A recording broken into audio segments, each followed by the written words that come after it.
Bienvenue à le Backmarkers F1 show. I was going to do French. Oh, you were? I only have a couple words. Maybe Well done. You're better at. Bonjour tout le monde. There we go. Ça va? We are going to Montreal for round number 7. We are at our home race here in Montreal. Well, not here, but in Montreal, Quebec, Canada. An hour and a half away. Yeah, hour, well, 2? Is it 2 hours? Yeah. 2 hours. I mean, yeah. to the Grand Prix. I drove it last week. It took 2 hours. So 2 hours? Yeah. To the Grand Prix, I think it's like 2 hours. Yeah. Yeah. To Montreal, it's about an hour and a half. Yeah. Yeah. Montreal's a big city. Yeah. Yeah, it's a track that we know very well. I mean, we spent some time there last year, and I mean, you've been there a lot to Montreal. I think more than I have, so you know more about the city in general. But Yeah, a lot of it more for other sports, soccer. yeah, for the you most were at part, the and, Montreal Impact last was week, there. right? Yeah, last For week. MLS. against Real Salt Lake, big Spanish team, Salt Lake City. Yeah. Salt Lake City, Utah, huge Spanish contingent. Well, they're owned there. by Real That's why they're called Sociedad, Real. right? I don't even know. I thought they were. Maybe No, I'm because wrong. oh no, we're gonna get to random southern crap North American soccer. We did talk. this last week a little bit. Yeah, we trailed Real off. Valencia owned a team in Oklahoma City named Yeah, Real OKC, I remember those. which OKC, lasted yeah. like 3/4 of a year and then folded because it was awful. I don't know why you decided to put a team in Oklahoma City soccer. No, it doesn't work there. But yeah, anyway, Salt Lake City. Yeah, random spot, and again another random spot, and they call themselves Real for some reason. Salt Lake City. Huh. It's not a Spanish town. They definitely say real. No, it's Real Salt. Anyways, I'm done talking about Real Salt Lake. Impact won. I saw a guy get knocked out. It was an interesting game. Wow. But anyways, yeah, Montreal. Anyways, so Good yeah, city. Montreal, great city. European driving city. there sucks unless you're on a track. But yeah, driving there does suck. Yeah. But like the whole culture of it is very nice. Yeah. The culture is great. The driving sucks. The roads are awful. And the mob is back. And the mob runs all the construction in the city. I think some guy got taken out a couple months ago in Montreal. Yeah, maybe we shouldn't talk about the mob on here. Maybe that's Up a good until idea. like 5 or 10 years ago, the mob also ran the film, all the film stuff. Well, there you go. See? So it's an interesting city. So it's a great city to visit, and the poutine is delicious. If you It don't know is. what poutine is, it's a Quebec tradition. French Is it fries, yeah, it's Yeah. Oh, Quebec. okay. French fries, gravy, and cheese curds. Gotta make sure you get the cheese curds first, though, because they gotta melt in. Yeah, well, Before the you gravy. really put the cheese curds in the middle, then gravy, then more fries and cheese curds, then gravy, and that's the top. Yeah. Anyways, if you ever come to Montreal, that's what you have to have. Very easy. This is turning more into a tourism podcast. Yeah, than a race preview. Come to Montreal. But it's different, right? Like when you know the city, you can give a lot more information than when they go to Baku. You're like, well, They got I a cool mean, castle. Yeah, they got streets and Yeah. They got a turd no one can get around. yeah. Well, I think I was reading the other week that it's F1's like most like beautiful track to be basically shooting in because it's an island. There's like Montreal? racing. Yeah. Oh, Yeah. we're talking Baku still. No, Like, no, oh, really? no, Cool, no. that's- Montreal Grand Prix. Yeah. I could see that. I mean, it's always known to be for the drivers a little difficult because it is in a park. Yeah. So it's very leafy, dusty, just because of all the the wind and the leaves from the trees around. So the drivers do complain that it's a low grip circuit, which makes it exciting because it's hard to get traction around that hairpin corner. The Wall of Champions, that right left chicane into the Wall of Champions is always very tricky, especially when it's a little slick on the Yeah. track. The rubber's not built in. That's where Chris and I got kicked out. last year. If you haven't seen the video last year, it's a fantastic video. Chris and Shaker went to Montreal and did a full track guide of the Circuit Gilles Villenueve. We really would recommend that you go down through our channel and find that because it's a fantastic there's video. 2 of them. I think there's one with us driving through. Yeah. And then there's one which is an actual Like the track full tour. guide. Yeah. Yeah. Yeah. The one that we we did both sort of at the same time, but I think by the time we were getting the final shots for the whole track guide, we were getting kicked out by security because apparently you can't shoot in a public place. No. We got the video done anyway. Yeah, so exactly. Kudos to you guys. So it's pinned on our channel, so check that out. And we got some also footage from the race and free practices and stuff, which we'll be bringing more of that for this year's edition as well. But yeah, I mean, when we were walking around too, I mean, it's right by the water, like you said. It's actually a man-made island too. It was made for the Expo in I think 77 67 or 67. 67 because it was the 100th year It was the 100th year of Canada, Oh, okay. 100th anniversary. First race was I think 78, and yeah, there was just also. It's a really good place to have it too because it's close to downtown. Yeah. And it's easy to get there.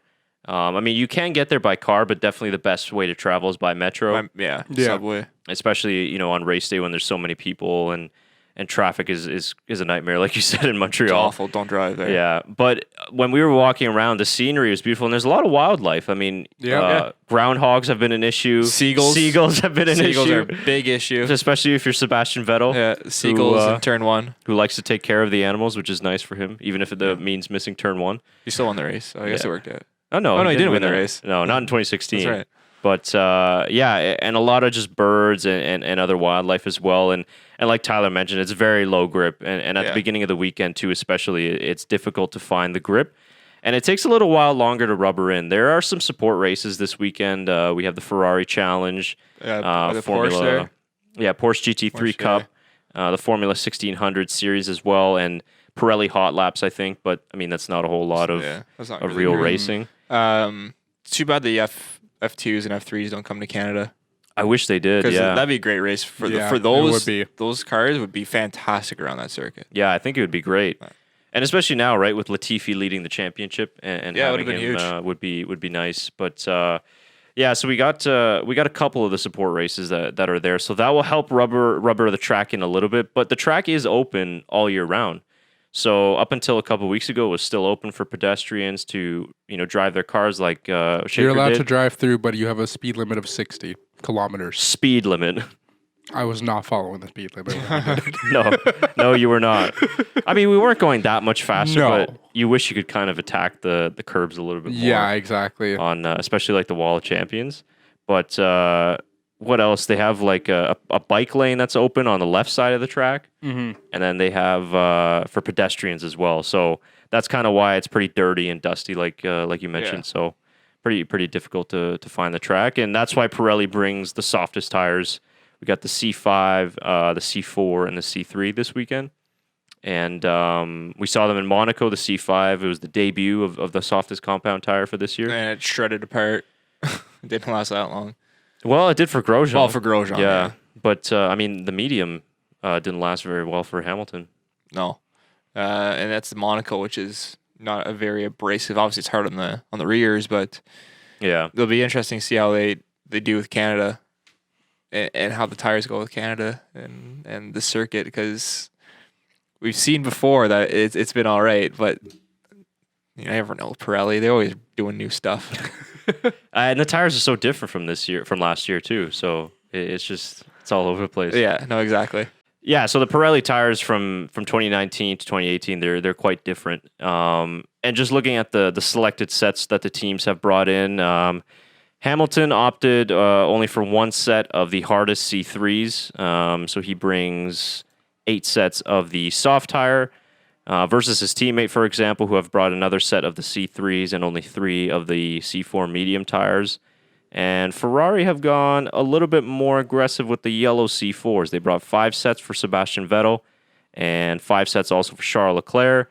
And both of them have the same tire allocation with 7 of the C5 and each with 1 set of the C3. You're shaking your head. I think I said this in Spain, the Spain preview. It could be wrong. It could have been like China or something like that. Why do you only bring 1 set of a tire?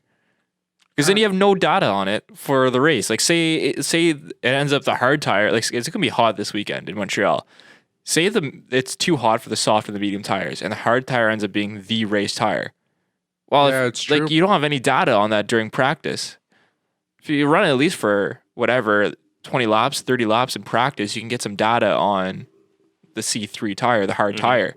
But I just was looking at both Ferraris, and they only have one of the hard tires. Doesn't make any sense. Yeah, I'm well, not an F1 strategist, but I get so frustrated over it. It just bothers the hell out of me. so you'd maybe like take 1 less set of the C5s just to opt to have an extra set of Just the opt to have white. data. Yeah, no, good point. It's the first time in North America this season. Like they have to adjust the climate, the air, the humidity, sea level I mean, changes. they could just stop by Costco and pick up another set of C3s. They could. They could. That was awesome. Yeah, I don't know if you guys saw it, but we posted it on our Twitter. Shaker was making a run at Costco, and yeah, you could buy some C4s or C3s. Yeah, I was really surprised. But yeah, no, should it just was, take it and ran. I should have. I would totally buy that. I should have asked them. Was how it for much sale? I have no idea. They just had one. There was just the one. But so I think random. Pirelli's a big brand for them, so maybe that's why. And like maybe Pirelli does it as a kind of a marketing strategy. But But yeah. nobody would notice it's a Formula One tire. No. Like only us. Be like, excuse me, can I buy that C4 tire? That what? And don't worry about it. How much do you think it's worth? Oh, like $20. It's probably I'll like take it.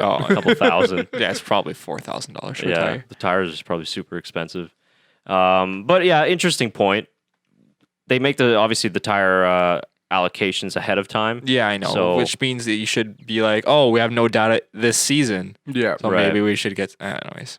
Yeah, it looks like they're gonna go with that medium in the race for sure. But looking at the weather forecast just before I got here, the weather is looking great so far. Yeah. Thursday through to Sunday, it's going to be sunny, clear skies, very little chance of rain, and excuse me, the temperature is kind of fluctuating. It's like high 20s, but then other days like Saturday, I think it's around 21. Sunday it was I think 23 degrees. Let me get your weather forecast. You know what's great? That's only for like the entire race weekend. Otherwise, Ottawa and Montreal haven't had the greatest weather the last few months. It's just Yeah. been like Horrible. It was 2 degrees Celsius like earlier this week. yeah, And it's this June is 4th our summer, and or it's 5th. not supposed to If be you're like from that. like if you know Fahrenheit, that's like 50 degrees Fahrenheit or something Yeah. like that, or 45. yeah, it's nice that it's just for the race weekend that we're getting those nice 4 days where it's gonna Yeah. be sunny the Oh yeah, entire time. beautiful. So it's supposed to rain all around the race weekend, but during the race weekend's beautiful, consistent temperatures Yeah. as well.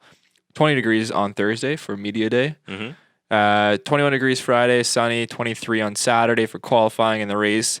22 degrees with a 10% chance of showers. So actually a little bit cooler than the last 2 years because last 2 years it was hovering around 30 degrees Yeah. air temperature, probably around 40, 44 for track temp. So that might change a little bit of the strategy in terms of the race if the track conditions are a little bit cooler than they have been in the last couple of years. Yeah, it could favor the softer tires. Yeah. Could favor Ferrari, who in testing obviously did well with cooler conditions with how their car interacted with the tires. So, but also the rain could also wash out the track ahead of time, so that could make it Yeah, even a more little more slippery. difficult. Yeah, This app describes how like the day is going to be, and Sunday is sunny, delightful, Delightful. delightful. I mean Sunday's like gonna how be they- pretty great. Yeah, interactive weather report. But will it be delightful for Ferrari?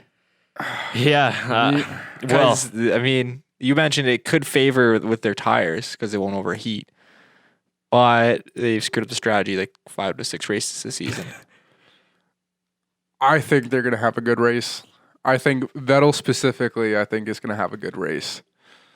More Maybe because he'll rub a seagull for good luck.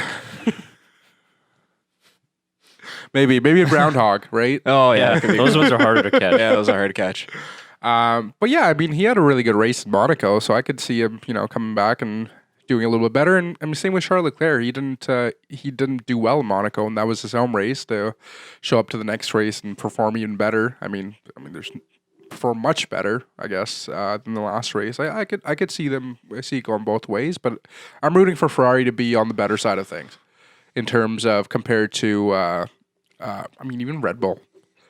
Like I think Red Bull is going to have a decent race, but I think Ferrari might do a little bit better. And I think is it Ferrari that has the 2 sets of softs? No, sorry, the hards, just one. No, just one. Red Bull went with 2. with the 2 yeah. softs. Yeah, I mean it could be very interesting, and you can see that Ferrari's following kind of like the same tire strategy as Hamilton is for Mercedes. So it will be interesting. So if Vettel sees a groundhog, does that mean 6 more weeks of Mercedes 1-2s? Yes. Yeah. Yes, that's how that works. That's how it works. Interesting strategy choice. The only driver with 3 choices of the hard tire, George Russell. So probably going for a Points finish. points finish. Yeah.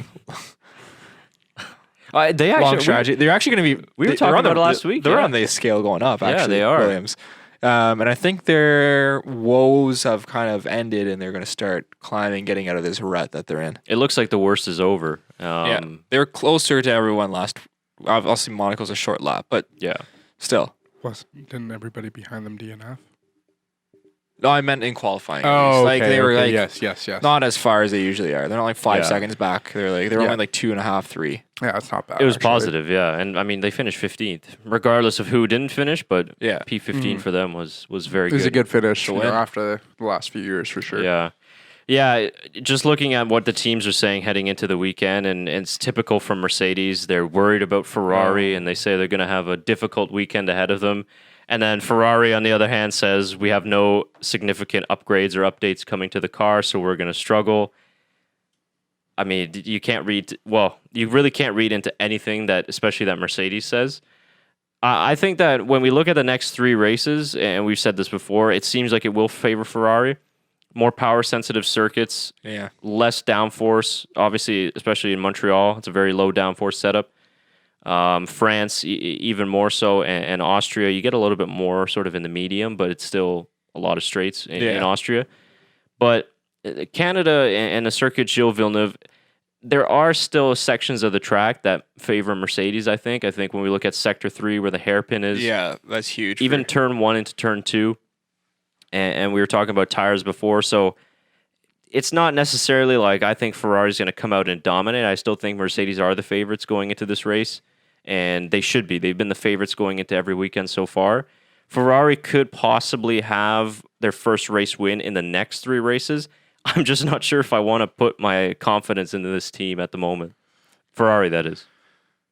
Yeah, I don't. No. I don't want- Not just yet. Like I need to see at least 2 more races of Ferrari getting some podium finishes, and then I can put my faith behind Yeah, them. I need to see consistent results, Yeah, and that for they're not sure. going to bottle it every single week. Yeah, I do 1 week really well, only because the racer ahead of you didn't make it or something like that. Like Tyler said, consistent finishes for the next 2 to 3, and then I can support Ferrari a little bit more.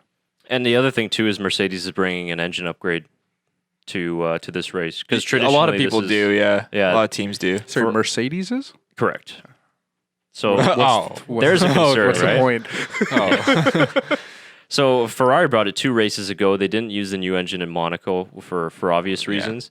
But if Mercedes is going to get a power upgrade, that's going to maybe put them on par, if not better than Ferrari, then they've got no chance whatsoever. Yeah. If Ferrari does still maintain their 40 or 20 horsepower advantage, whatever it is, yeah, they definitely had a shot because it's up to 3/4 tenths the advantage on the straight. And the long straight, the back straight, the Casino straight in Montreal, it's around 1.16 kilometers, which is very long, one of the longer straights of the year. And then after the Wall of Champions, you got another little straight that's heading into Turn 1. You've got the DRS zone that's just after Turn 4. You also have the back straight going towards the hairpin that can get pretty fast. Correct. Yeah. Yeah, this Great is great for overtaking me. I'm actually opportunity. picturing myself driving through this. Right? How cool. Too bad we couldn't activate your DRS. Yeah. Volkswagen don't have that ability just No. yet. Next time Not we'll just yet. open the Well, back trunk. But yeah. Actually, didn't the Volkswagen in esports just make the fastest lap or get the fastest time overall? they? Yeah, like the new one that they just put out this year, the one we saw at the I don't know if you guys remember the Toronto car show. It's electric, Beautiful, right? yeah. Yeah, the new electric vehicle. Apparently, it has been the best performing electric vehicle they've seen. Well, that'll be good for Formula E. Yeah, Not but yeah, Formula 1. sorry. Yeah, sorry. I just yeah. No, that's a cool fact. Yeah. I just wish they were in Formula 1. Yeah. Yeah. Volkswagen or at least one of the brands. Yeah, or Volkswagen like or Audi or Porsche. one of the somebody. 3. Porsche. Well, is Porsche owned by Volkswagen though? One of them is. I think Audi owns Volkswagen. I thought Volkswagen owned one of them. Volkswagen is like the head company. We're gonna get roasted in the comments. For Oh, this. we are. Let's just skip over it. Yeah. Tell us in the comments below. Actually, relevant to that, Porsche. I don't know, is it Porsche or Porsche? It's We're gonna Porsche. get roasted in the comments for that too. It's Porsche It's in the Por- UK, and then everybody else pretty much says Porsche. yeah. Okay. So I think both are right. I don't think neither are wrong. In Canada, in North America, it's Porsche. So sorry about our English. Porsche. Move on. Anyway, they actually built an engine Did they? for Formula One nice. for a possible 2020 entry, and then they 2020 or said 2021? 2021. Okay. And then Oh, they that'd be said, cool. forget about it. Ah, The accounting firm was like, how much did that cost? You crazy? That's just oh man, they have some beautiful cars, but yeah, that's disappointing. Yeah. Well, we'll see some of them in the GT3 this weekend Yeah. Yeah. at the very least. But how do we get on to Porsche? What were we talking about before? About, Engines, yes, upgrades. Yes. So Mercedes are bringing their upgrades. So we've seen in the telemetry that the only advantage Ferrari really has over Mercedes is on the straights. And it's fairly significant. Like I said, up to 3 or 4 tenths. So if they maintain that power advantage, they could conceivably get pole position and they could possibly win this race. But even if they get pole, you mentioned about strategies. They haven't gotten that right. And unless they get a 1-2 to start on the front row, you're going to have to be battling both Mercedes anyway. So I'm not, like I said, I'm just not confident in their strategic abilities to be able to finish the race in first place at this point. I think we're going to see a surprise this week.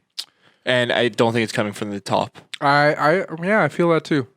I feel like it's going to be coming from Renault. Oh, no. Oh, I don't feel any of that at all. I feel I feel a I'm Haas. just trying to get a little hope for Renault going, you know? I feel a Haas 4th, 5th place. fourth, this week. fifth place. Okay. Ooh, Oh, I thought you okay. were talking about like a race win or something like Daniel No. Ricciardo in I 2014. mean, there's always Sergio Perez. You know? yeah. Yeah, that's true. He is very Lance good around Stroll Canada. first win. Good luck. I think Haas is on the uprising. They always have a good fast setup for these low downforce circuits. I think Kevin Magnussen is going to be phenomenal around this racetrack. He's going to because the whole thing is attacking the last chicane to the wall champions, and two the other 2 chicanes around the track. You can gain so much time through there. I think he's going to be someone to watch out for if you're a Red Bull, because I think he'd be coming flying up the track, and obviously a couple DNFs up front will help his way, but I think he'll have a fantastic result in Canada this week. Interesting. Yeah, they're coming off of, I mean, what should have been a better weekend, but they got a little unfortunate and a little bit unlucky. But they seem like they kind of figured out the tire issues if Grosjean did that massive stint, which is good. And they've got that same tire here in Canada, so hopefully that's a positive. But yeah, and we can talk a little bit more right now actually about the track itself, because it's one that we know pretty well. And yeah, as we mentioned, it's low downforce, but it's very heavy on the brakes. Yeah. You got a lot of heavy braking zones. You don't have any fast, really prolonged corners. It's all a lot of start-stop, heavy braking zones, especially in the Wall of Champions. And when we're looking at the first sector, I mean, you got to really have a car that's set up well to attack the curbs. And when we were there, I mean, those curbs are pretty bumpy and they're pretty thick. So if you don't attack it the right way, if you take too much curb, especially at the Wall of Champions, we know what's going to happen there. Yeah. You're going right into a wall, and that's the other factor, is it's surrounded all by walls. So Yeah, there's no real place for mistakes except for the hairpin, where you can run very deep, but for obvious reasons, because you need a big runoff there and for accidents. right. But you can run deep there, but that's the only real spot of forgiveness. Because even if we see a lot of times people miss turn 1, and you're cutting through that grass towards the end of turn 2, the exit, but Yeah. I mean, you just get hampered down so much because it's a tight turn trying to get back on the track, and it's a tight track at that point. Yes. Car is trying to exit the second corner. And turn 1 is very tricky on the opening lap. It's one of the shortest Yeah. rundowns to turn 1. And then you've also... It's got a little right hand kink, and then Immediate left, right? goes left Yeah. during Yeah. the break. So we've seen the inside of turn 1 work, and then you get the traction along the outside of turn 2. We've seen the outside of turn 1 work, and then you have the kind of run through of the inside in turn 2. So there's a lot of different lines you can attack on the first lap of the race, going towards at least to try and get a good start. The grip is really on the outside of turn 2. If you go on the inside, it's very slippery with all the marbles that accumulate, especially when you get to the race on Sunday. But we've also seen a lot of drivers that cut across sort of that turn 1 curb and then bump into a driver trying to overtake on the outside going into turn 1 and then 2 as well. We saw Perez last year got spun around, I think, by Carlos Sainz heading into turn 1. And then you also got the pit lane, which feeds right into turn 2. Yeah. So you can either make up a race. Ricardo, I think 2 years ago, got past, or maybe it was in last year, he got past Hamilton in the pits that way. So it's sort of a strange pit lane in that sense, where you feed directly into the second turn and right into the action. So there's even chances for overtaking. Yeah, because you're almost going around the track at that point to get back into turn 2. Yeah. Yeah. And there's an elevation change that goes there. You don't really see it on TV, but when you're there in person, yeah. there's a pretty decent elevation change powering through turn 2 into turn 3. So, and it's all the way throughout too. It's not like it starts like halfway through turn 1 and pretty much right halfway through turn 1. Right at the beginning of turn 1, you're pretty much getting it too. yeah. Yeah. So, and then going into the rest of it, you know, we saw last year, we got the first chicane at turn 3 and 4, which, again, that wall that's right there at the It's exit. tighter than you think. Yeah, very It's tight. real tight, yeah. And easy to get wrong, too. And that's a difficult one to attack because it's like, how much curb do you take? And you don't want to compromise the exit, but you also want to get the entry correct, and you want to carry as much speed as you can. But after that, we saw last year in the race, there's a potential danger zone before 5 and 6 with the crash between Lance Stroll and Brendan Hartley, which I don't think many people would really expect a crash like that to happen in that area of the track, but it's possible. And again, it shows you with the walls so close, it's very tight, and opening lap too, there's a high risk for that type of action. I mean, you get a little loose on the back end, and you have to kind of correct yourself, and 6 inches one way, you're colliding with another car, and yeah, you got to correct race. yourself pretty quick if you're sitting behind somebody that's just crashed. Yeah. No, it's a very dangerous corner. Turn 4 and 6 for sure. 3 and 4, right? 3 and 4. I think we're thinking of 5 and 6. Yeah, 5 after and 6. the first chicane. Yeah. Yes. Yeah. And then past that, you're powering down to 8 and 9, which is the second chicane with the grandstand 34, I think that's there. And this is a tricky one. When we were there too, it's one thing that I didn't really think about before, but when you're in person, you kind of see it. There's a little bridge that goes right above, just before, essentially where your braking zone is. Yeah. So you're going, and it's especially difficult this weekend because we are going to get sunny conditions. So you're in the daylight, and then you power right under the bridge. You're in complete darkness, and you have to kind of pinpoint your braking zone, and it's in between darkness and light. Yeah. So getting that is a little bit tricky because your eyes have to adjust really quickly going into that chicane. And then that one too, it's the same thing. It's all about just riding the curbs. And again, we've seen drivers hit that wall on the outside a lot. Tons. A lot. We've seen Kubica fly over. We didn't get to drive the hairpin, but I personally found that was probably the hardest turn to take, and I was going like between 6 to 80, and I can imagine how fast like they're going, right? Yeah. So you're right. It's very that corner I found pretty difficult to do. Yeah, and you talked about this the straight going into the hairpin, which maybe is underrated, but it's very important. Yeah, very important. You have to get good traction of 7 and 8 to lead towards that hairpin, and if you can get good traction and you get behind someone, it's a prime overtaking spots for it's the hardest. Would you consider it the hardest braking corner? It's the slowest corner on the track. In the whole calendar, or just on the track? On the track, or would you consider? I'd say. The last what is that? I know it's the World Champions, but just trying to get the turn 13, numbers 14. correct. 13, 14? Yeah. I'd probably say 13, 14 because of the consequences. Right. Yeah, I agree.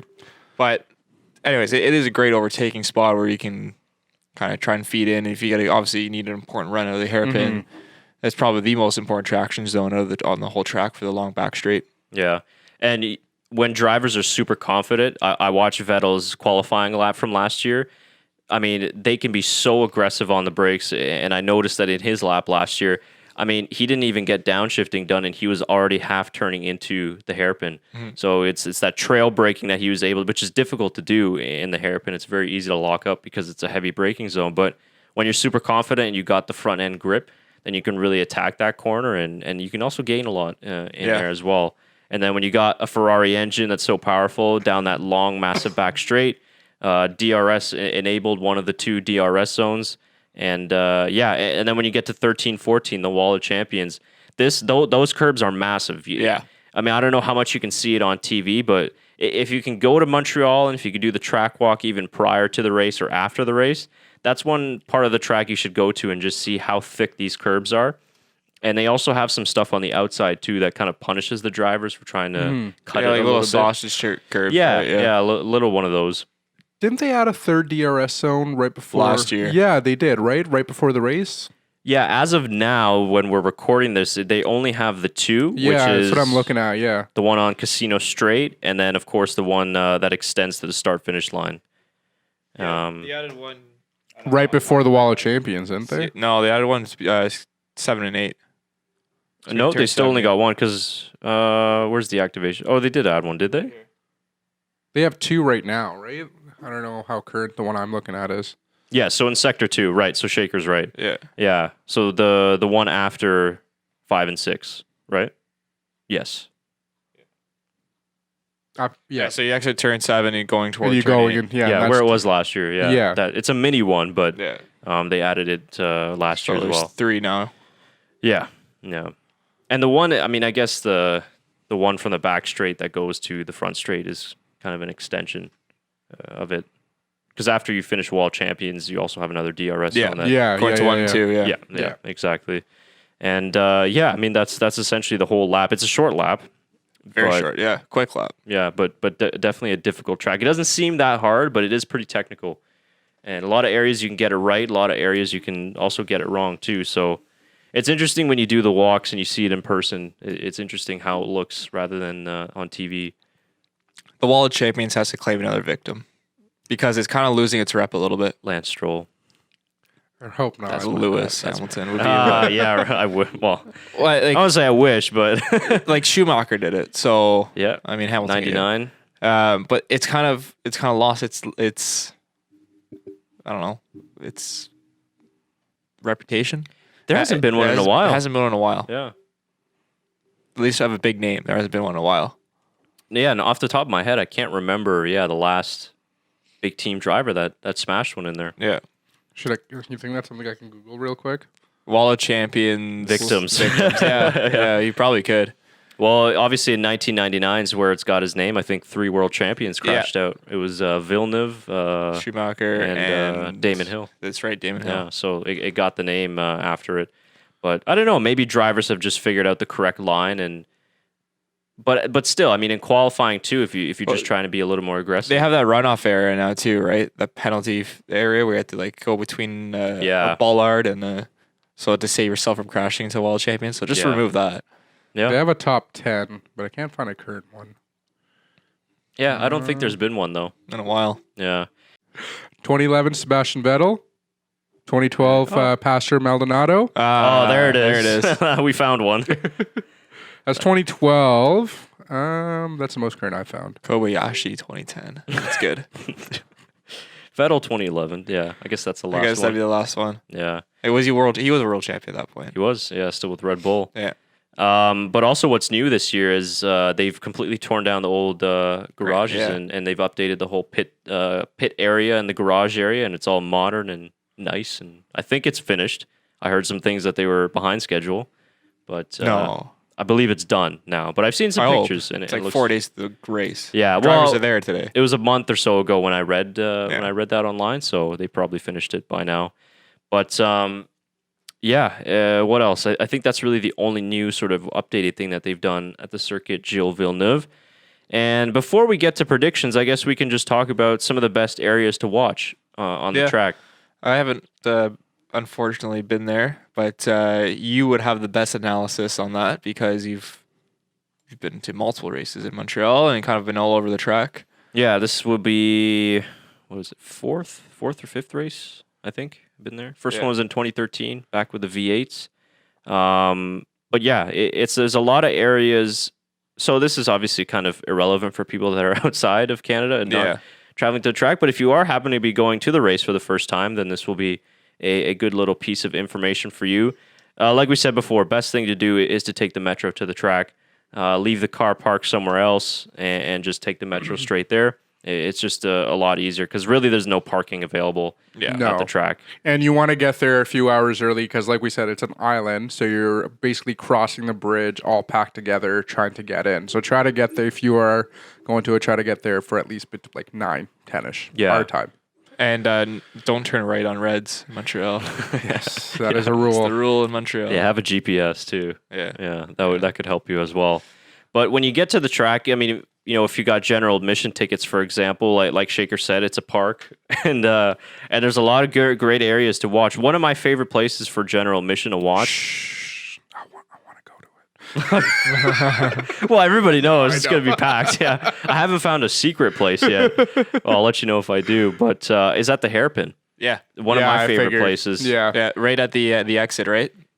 Actually, of the right at the hairpin? entry. Yeah, the the entry is entrance? my favorite. Yeah, because you really get. I mean, you really get a sense. If you guys check out the video that we released last year, there's some GoPro footage of when I was down at the entry of the hairpin, and you just really get a sense for how late they're braking, how Yeah. aggressive it is. Well, it's probably the most you'll see out of the cars too, because obviously going into the hairpin, you get to see them come all the way around and then go forward. Yeah. So it's Yeah. probably the most you'll see from the cars as well. Yeah, and there's a viewing area that's right exactly sort of where the braking zone is, and they're just braking so late, and you get to hear the really good downshifts. The Mercedes has the best engine sound in person. They've got like a really aggressive or almost machine gun style downshifting, so that's really cool. And then also like to the next of it, just a couple of feet down the road, there's sort of a mini terrace, and I think it's for like wheelchair spectators. So Oh, people nice. that have wheelchairs, disabilities, they can get tickets there. But there's a little gap in where you look through, and you can see the car going around the hairpin. If you guys get a chance to go down there and look at the car there, it's ridiculous to see how much grip that car has going around this turn, the hairpin. Because when you look at it, and especially when you look at the other series, like the Porsche GT3 or the Ferraris, like how slow they are going around it. And this thing is just like, it's almost like a hand is taking the car and just driving it right Yeah. around it. So it's like you said, it really is the best area to look at because it's the slowest part of the track. So you get to see the most out of the cars. And then during the race, it can get pretty crazy Yeah, of course. with overtakes and everything like that. But even on the opposite side, like you said, it's pretty good to be on that side too. And Yeah, you get to see the exit speed and the Yeah. acceleration, which I guess it depends what you're a fan of. If you're a fan of late Well, braking and you get a frontal view of them coming out, right? And Yeah. it's- Sure, yeah. That's probably. I would prefer that, but I would take the spot that Chris has talked about to get views of the cars a little. also bit if more. you have general admission, you can do both. You can go anywhere. Yeah. That's true. So For first half, stay on that one. Second half, go to the other Yeah. one. Yep. Yeah. Yeah, my strategy usually, I mean, we have grandstand tickets for this year, but usually on the Friday, we'll go all around. So we'll go down to the hairpin, Yeah. we'll go into one of the straights because, especially if you're there for the first time to get a sense of the speed, it's really cool. But even turn 8 and 9, if you go down there, there's a bridge that goes above 8 and 9, like we talked about, and you can kind of see them from above, which is kind of cool. So if you have the chance, especially on the Friday when there's a lot of track running going on, it's easy to get around the circuit. You got to walk to all the places, which is actually good. You get some good exercise as Yeah. well. And Yeah, it's not it's not that far if you honestly it's- like if you're. It's like it would probably be 2 kilometers there and back, sorry to the other side of the track. yeah, I think it'd even a little bit less. Yeah, I Yeah. think so. Yeah. It's And not you that have bad. bridges that, so you don't have to go around. You have a bridge that you Yeah, can there's get a- over. yeah. So you're kind of cutting it in half. So yeah, you just kind of got to be strategic, get there early if you want a good spot. But the great thing about it is it's a park, so you can bring your own food, you can bring your own drinks. If you want to bring a lawn chair, Fernando Alonso style, Yeah. sit Quick out by the question. race. What about beers? You can bring beers. Solid. Yeah. Really? Oh yeah. Yeah. I you was can, into. That's what I was thinking about because it is like an event, right? So most events they don't allow you to bring your own Interesting. beers. So You can bring. I think there's a limit to the size of a cooler that you can bring, but I mean, there's people that bring setups like cooler, small umbrellas, small tents. and- that's what I'm doing though. Like, Well, if you have general admission, it works, and it really is a park. So yeah, I mean, if they allowed barbecues, people would probably bring them in. Yeah. I'm pretty Seriously. sure in between. Sorry, let me just look at the map here real quick so I don't mess this up. So. In between 8 and 9 to the hairpin, I'm pretty sure there's a walking path around it. So is that Yep. the one you're talking about where you can stand, because I guess the walking track. There's both. Yeah, okay. Yeah. I wasn't too sure, but yeah, there's an entire path that you can walk down with the river right behind you. And it's a great views on both sides too. Yeah. So it's a beautiful track. Yeah, and it's all grass too. So if it's dry, then it's easy to just sit there and watch the cars too. So, but yeah, best practice is get as early as you can, and you get right up at the fence because it does get busy toward the time of the Grand Prix. And you got the drivers' parade as well, which you can watch and kind of get to wave to your drivers. But yeah, other than that, some of the other areas like around turn 1 in the pit lane are more difficult to get to. There's the Casino de Montreal that's right there. Yeah. That's why it's called the Casino Straight. So it's a bit more difficult to watch in those areas. But post race, they do open a little section of the wall, and then it's a full on sprint to try and get to the podium in Yeah. time. And that's what we did last year, and we just barely got there for sort of the last half of the Italian anthem, which was really cool. So, and that's the great thing about the track is that it opens up post race, and You just walk around it. You can pick Yeah. up some marbles if you want, take them home. oh yeah, dude, people were picking up like DRS signs and stuff and bringing Oh, them yeah? home. Oh, yeah, that's funny. That might be my goal for this year. DRS sign. Walking That'd be home look on good the in the metro. background, eh? Yeah, Right? that'd be Yeah. cool. Yeah. Yeah, just a big Fly Emirates sign in the background. What's up? Sponsors. Yeah. And the best place, in my opinion, though, is to hang around the pit lane. Oh yeah, I bet. It's where I saw Niki Lauda in 2017 post race, but all the cars are being rolled to scrutineering and they're coming back. So it's really, unless you're going on the Thursday, it's really your only chance to see these cars up close, which is really cool. And then sometimes the drivers will pop out here and there. I saw Charles Leclerc last year, and I think that was really about it. Very cool. Yeah, it's a fun experience. Yeah. And like I said, they need to make it a little more NASCAR style with like the pit pass and be able to get down there. But That'd be cool. there's a lot of things you could learn from NASCAR. If you got $10,000 lying around, you can Yeah, get you a can do paddock it. Yeah, pass. yeah, you 100% could. It's crazy, so crazy. And it's like $100 for NASCAR for a pit pass to go Yeah. see the drivers. And I mean, IndyCar used to be really cheap for paddock passes. They used to be like $10. Now they're more around 40. Still, But That's not still, fair. that's nothing. Yeah. Yeah.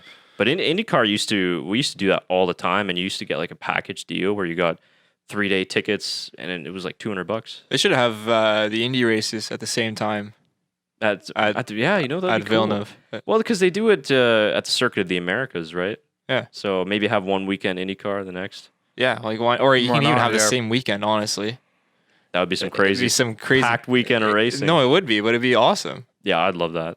Yeah, they've got the one in Toronto, which is a cool race, but to go to natural circuit would be interesting too. Yeah, I think it'd be fun down there. How about an IndyCar F1 race mix? Well, that wouldn't end well for IndyCar 2-lap head start. Yeah, that wouldn't end well for IndyCar. Yeah. But it's one of the most favorite tracks of the drivers, actually, and it's very popular. The fan atmosphere is really good. You've got a lot of Americans also traveling down, so to our well, up. or up, Traveling yeah, up. sorry, Traveling traveling up.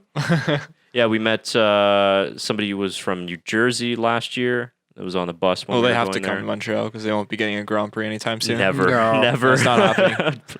That could have been another race we maybe could have gone to. We could have, but yeah. just That would have never been a happened. disaster zone. Yeah, Good thing they didn't do that. Oh, that would have been awful. yeah. But it's a lot. It's pretty international. Instead And- of the groundhogs you'd see in Canada, it'd be mice running everywhere, Rats. rats running across the track. But gross. yeah. Well, Montreal's a big Ferrari city too, isn't it? Yeah, a lot of Yeah, there's Italians a lot of in Montreal. Italians there. Yeah. It's, Wink, wink. A lot Yeah, of I mean- Italians there. it's a lot of the Italian people I do meet. Most of them are from Montreal and have moved to to different parts of Canada. But yeah, They've had to enter witness protection. Jeez. Yikes. Yeah, I totally forgot about. We talked about that. If you got a neighbor whose name's Rizzuto, then you know why. If we're not here after this podcast, you know why. Yeah, we're screwed. Yeah. But aside from that, it's a weekend that we look forward to, and yeah, even if you can't make it to the race, you still It's fun on TV. Yeah, It's fun race on TV. a lot of overtaking opportunities. It's very unlike Monaco. There's chances Yeah. for overtaking. Naturally, I mean, usually we get some crazy weather. Thankfully, hopefully, it doesn't look like we'll get that this year. Safety cars are a high probability. Yeah. And memorable races. I mean, I'm just currently watching the 2011 race, which was the longest ever in F1 history. I think it was over like 4 hours. Do you remember that race? I do a little bit. Like monsoon rain. Yeah. They had to red flag. That was the one Jensen won, right? Correct. It Yeah. was the one? When Jensen and Lewis came together at like It was. lap 7. Yeah. Yeah. Yeah, that's what I thought. Because, I mean, that goes down as not only the greatest race in Montreal, but one of the greatest races in F1 history. Was it just super slow the entire time? Red flag because of rain and Yeah. Jensen made 6 pit stops, whatever it was. It started. Crazy. It started wet. Started behind the safety car, and then it dried out pretty quickly. Button came in on the intermediates, and he was so fast. Yeah. And then just out of the sudden, it just started to monsoon rain for like Wow. 30 minutes. So they red flagged it for a good almost half hour, I think, and then started up again. But I don't know if it was that race. But do you remember the marshals that were collecting the debris off track? I think it was before 3 and 4. I think I have it in one of the Twitter tabs, but we really got to show this because it's funny, but it could have been a lot worse. They go to pick up some debris from front wing or whatever. Oh yeah, And the you have car it is up. coming, and the guy falls down Oh, I do remember like this. right in front of the car, Yeah. and then he tries to get back up, and he falls falls down again. again. And then the other car is coming around. Watching it right now. I'm sorry, I shouldn't laugh, but this is pretty. It's hilarious. It though. is pretty Yeah, I good. do remember this. And then the other car comes in and like locks up on the brakes because this guy's crawling to try and get out of the way. yeah. Man, That's pretty good. especially after last weekend with the Marshalls incident, it's like, guys, take your time or pick a better time to pick up the What debris. happened again? I think I missed that. Perez almost hit Marshalls coming out of the pit lane. I think I missed that. it's like Yeah. Well, it inches wasn't away, showed man. on the broadcast. It wasn't? Yeah, we No. found it on Twitter. Oh. And we talked about it during our recap. Yeah, I wasn't there, so that's why Yeah. I'm behind. But Because I was I'll have to looking look at through that. and I was like, Perez almost kills Marshalls. I'm like, what? I'm like, did I miss Yeah, this? it was like honestly, not even kidding. It was like an inch, maybe an inch or two away. It was very close. Yeah. I'll find it quickly here. Yeah, it was pretty crazy. But all right, before we wrap up, let's do race predictions. Our home race and the race that we look forward to. So who do we think is going to win? Shaker, we'll start with you. I'll go first. I think Lewis Hamilton's going to get first. I think Vettel's going to get second. And I think Valtteri Bottas is going to get third. And Your X Factor. my your X factor is Sergio Perez. Ooh. pretty good pick. Very good pick. I think he scored in points in the last couple of years too. So I'm going with Sergio Perez. good run. Yeah. Okay. Holy hell, we split them. Oh, did you finally see it? Yeah. Yeah. Whoa. Yeah, When it was that? I think it was after Leclerc's puncture. Oh. 'Cause they were picking up debris. Yeah, it was pretty bad. It was close. It was very close, but good for Perez for paying attention. Chico. Checo, yeah. What? I thought it was Chico. Might be Checo. I think I it's don't know. Checo. Is But it Checo? does anybody know what that means? In No. what No. the nickname is? No. Yeah. Comments. Yes, please. I don't know if it's a Spanish Spanish word, but yeah. I presume. Yeah, I presume so. Yeah. Okay, so I think for P1, I'm going to go with Lewis Hamilton. I do think that Ferrari, it could be a good weekend for Ferrari, but like I said, I've put my chips in their basket too much this season, and they've let me down. So until they can prove to me that they've got it all together, then I'm going to have to pick Mercedes. So I'll go Lewis Hamilton first. I'll go Vettel second, and I'll go with. It's a toss up between Max and Valtteri for Yeah, third. that's what it was for me too. And I was gonna go Max for third, and then I'm like, you know what? I think Valtteri's got it. So that's why I went for him third. I think I'll agree with you. I'll go Valtteri for third. Yeah. Yeah, I think Red Bull has a bit of a deficit in Montreal, being a more power sensitive circuit. And I think Valtteri will want a bounce back weekend, but ultimately I think he will get the last podium place. And for my X factor, this is a good question, but I think I'll go with who you talked about earlier and say Kevin Magnussen. K-Mag. K-Mag Good in the choice. Haas. Yep. Fourth place. It's coming. No, I watch. think he'll get a P6. I think he'll get best of the rest.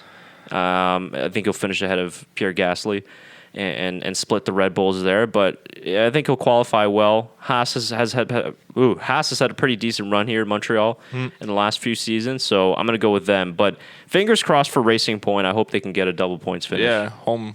Well, it's not really a home Grand Prix, but it is in a way. It basically is. All the sponsors will be there. Yeah. Yeah. Like I know they're a British team, but like everything about them is pretty much Canadian. Yeah. For me, well, since last race, I predicted a Mercedes 1-2 for the first time this season, and they didn't get a 1-2 for the first time this season. I will continue the trend for good luck. So Valtteri Bottas will finish first and get his first victory in Canada, even though Lewis Hamilton dominates the track all the time. He will finish second. Behind him, and it will be Charles Leclerc in third place. Oh, Whoa, okay. where's Vettel? Changing it up. Vettel's in fifth. No, I don't know. Maybe there's an accent somewhere in there.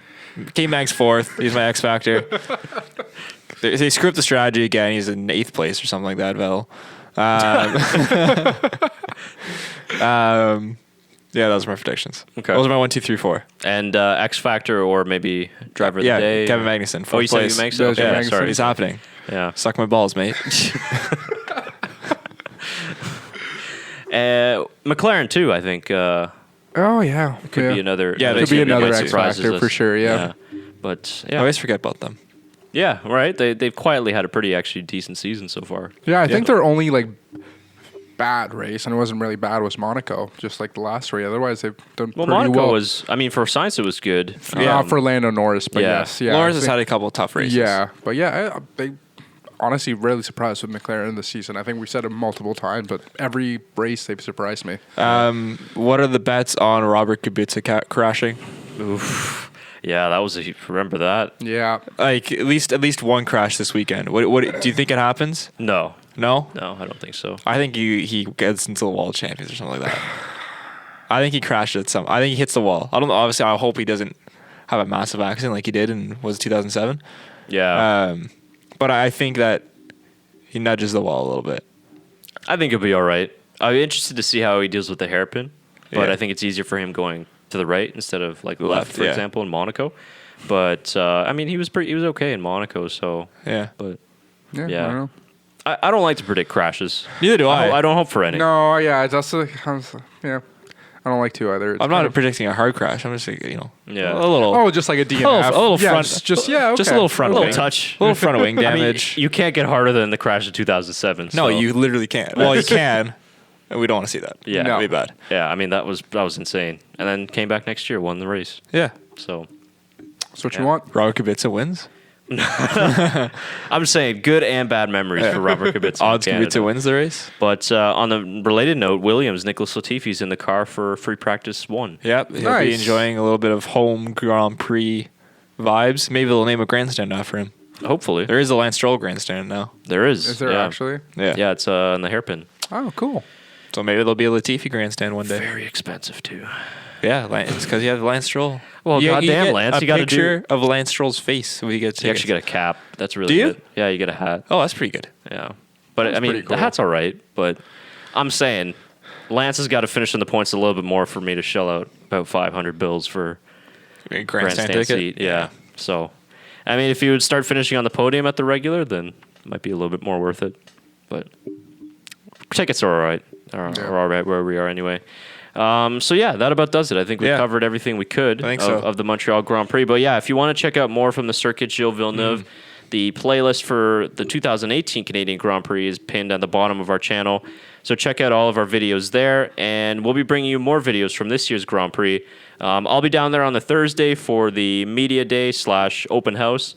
So I don't really know what to expect. I've never been down on a Thursday. I mean, it should be interesting. Apparently, pit lane's open, so you can get close to the cars as they're being weighed. Excuse me. There's a driver's autograph session, so let me know. Let me know what you guys think. Which driver should I aim to get an autograph from? Kimi Räikkönen. That's who I thought yeah, too. that's a Kimi good Räikkönen. signature. Hey, Kimmy, you want to come on our podcast? Wow. All right, man. I'll talk to you after. That'd be good. We'll set it up. That'd be fun. We'll just get some drinks into him. No, I'm just gonna slip. No, business that's where cards his to whole thing everybody. happened last year. That's what I mean. Oh yeah. And what happened from that? We don't know. Nothing. Yeah. Nothing. Yeah. I guess this is my last podcast. Well, a I'll miss the little bit. next For a two. little- yeah. Yeah. Well, you- not my last. Not last ever. one. Holy He's jeez. retiring. Yeah, see ya. No, but I'll be missing the next two. But so it's you guys for I guess the Montreal recap and then the preview. Yeah. Once Yeah. you Have a recap safe French- trip. Yeah, Yeah, I'm gonna try to visit Monza while I'm there. Yeah, In a Red Bull cap? In case you, Yep, in a Red Bull cap. in case Dono Shaker is going to Italy, so you'll be enjoying some Ferrari pizza. Ferrari pizza, pasta. There's a Ferrari museum, I believe, close to Monza. I can't remember if it's Monza or somewhere else, but I'm gonna try to do both. Person I'm going with isn't a car fan though, so we'll see. Just There you just go. I'm gonna try. We'll end up being a car fan by the end of the trip. Yeah. Is Monza in Milan? I believe it's right above it. It's between Milan and Florence, I believe. Oh, okay. So it's technically on my way when I go to Florence, and I'm gonna be driving through Italy, and unfortunately not in a Fiat, In a Ferrari, right? in a Ford. Really? Yeah, I got a Ford. Which actually, you know what? Ford versus Ferrari comes out this weekend, so it should be. Oh, nice. Yeah, I saw the preview for that. Yes. It looks interesting. Yeah. So yeah, I'm very excited. I got notice from my Airbnb people I'm staying at, and they told me to be very careful because Italian drivers are crazy and we drive really fast. This is coming from the Italian living in Florence, so Nice. should That be should be very fun. interesting. That'll be Yeah, fun. That'll be good. Yeah, that should be a good trip. So we'll be excited to hear what Italy's like. yeah. Bring some pictures back. Yeah, that should be good. And yeah, throughout the weekend, follow us on our social media Yeah. channels, especially our Instagram at TBMF1Show. We'll be posting our stories there live from trackside. So live footage from down by the track, some of the angles that we were talking about in this podcast, but also maybe some neat stuff behind the scenes around the grounds that we'll show you guys. So follow us there. Also on Twitter, we'll mainly be posting everything to our stories on Instagram, but we'll post some stuff to Twitter as well. And then the race following the race during the week, we'll be uploading all of our videos from the circuit. Yeah. And Yeah, we'll have a lot of tons of different stuff. angles too. If we're both gonna be there. yeah, we'll have a lot of trackside footage, which I really enjoy getting. So it should be good. Good. Cool. I think Sounds that's good it. to me. Yeah. All right. Well, right. we're looking forward to this race, and Let us know your predictions down in the comments below. yeah, that's right. And let us know what was the other thing I wanted. Oh, that's right. Let me know which driver should I seek that's to right. seek to meet on Thursday. I'm voting for Kimmy too. Let's go, Kimmy. Yeah. All right. We'll be back for the recap of the Canadian Grand Prix. But enjoy, guys. We'll see you then. See ya. See ya.